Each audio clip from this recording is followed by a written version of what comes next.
दोस्तों, इस वीडियो में हम आपको एक ऐसी कहानी बताएंगे जिससे आपको बहुत सारे फाइनेंशियल लेसन सीखने को मिलेंगे। अगर आप अपने दिमाग को पूरी तरीके से खोले और अवेयर हो जाए तो इस कहानी में आपको बहुत सारे ऐसे प्रिंसिपल या ऐसे लेसन्स मिलेंगे जो आपके लाइफ को चेंज कर सकता है, आपके फाइनेंशियल लाइफ को और भी बेटर बना सकता है। चलिए कहानी की शुरुआत करते हैं। दोस्तों, ये कहानी एक राजू की है। दोस्तों, राजू एक बहुत ही गरीब परिवार में पला बढ़ा है। उसके माता पिता बहुत ज्यादा गरीब है। वो दिन रात काम करते हैं। उसके माता पिता जितना काम करते हैं उनसे शाम को जो भी पैसा मिलता है उनसे सिर्फ उनकी रोजी रोटी ही चलती है। उससे ज्यादा वो कुछ भी ग्रो नहीं कर सकते। राजू पढ़ने में भी ज्यादा एक्सीलेंट नहीं है क्योंकि वो एवरेज बच्चों की तरह ही कम पढ़ाई करता है या उतना ही पढ़ाई करता है जितना उसके स्कूल के लिए जरूरी है, जिसके कारण वो ना तो कुछ एक्स्ट्रा मार्क्स हासिल करता है और ना ही कोई अदर एक्टिविटी में भाग लेता है। वो सिर्फ स्कूल जाता है और खेलने के बाद घर आ जाता है। उसके माता पिता भी कम ही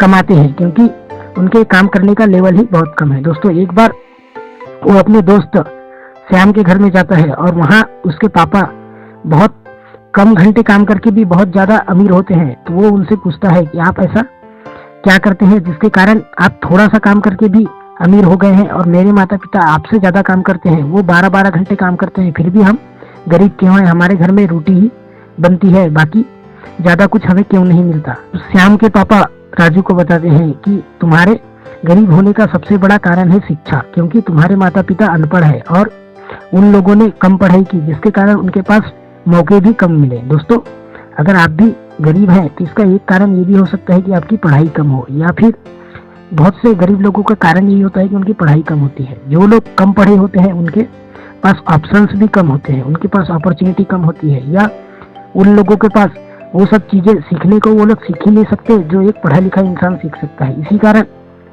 जो राजू होता है वो इस बात को समझ जाता है कि क्यों उसके माता पिता गरीब है और क्यों उसका परिवार बहुत ही निचले लेवल पर है। इसलिए राजू बहुत अच्छे से पढ़ाई करने लग जाता है और उसके बाद पढ़ाई करने के बाद फिर वो अच्छे मार्क्स हासिल कर लेता है। उसके बाद फिर वो श्याम के पापा के पास जाता है। तब उसके श्याम के पापा उसे कहते हैं कि अगर तुम पढ़ाई तो कर लेते हो, अच्छे मार्क्स भी हासिल कर लेते हो, लेकिन अगर तुम जॉब करोगे तुम्हारे माँ बाप के जैसे तो भी तुम हमेशा गरीब ही रहेंगे, क्योंकि जितना जॉब करोगे उससे तुम्हारा परिवार ही चलेगा, तुम आगे ग्रो नहीं कर पाओगे। इसलिए तुम्हें बिजनेस की पढ़ाई करना चाहिए। इसलिए राजू फिर बिजनेस की पढ़ाई करने लग जाता है और उसके कारण जब वो बिजनेस को अच्छे से समझने लग जाता है, पढ़ने लग जाता है, करने लग जाता है एक्चुअल में, तब उसे धीरे धीरे समझ में आता है किस तरीके से पैसा काम करता है, किस तरीके से आप कस्टमर को अच्छे वैल्यू दे करके पैसे कमा लेते हैं। इस तरीके से राजू धीरे धीरे अपने बिजनेस को एक्सपेंड करने लग जाता है और वो अमीर हो जाता है। दोस्तों, इस कहानी में आपको बहुत सारे लेसन्स मिले होंगे। अगर आपको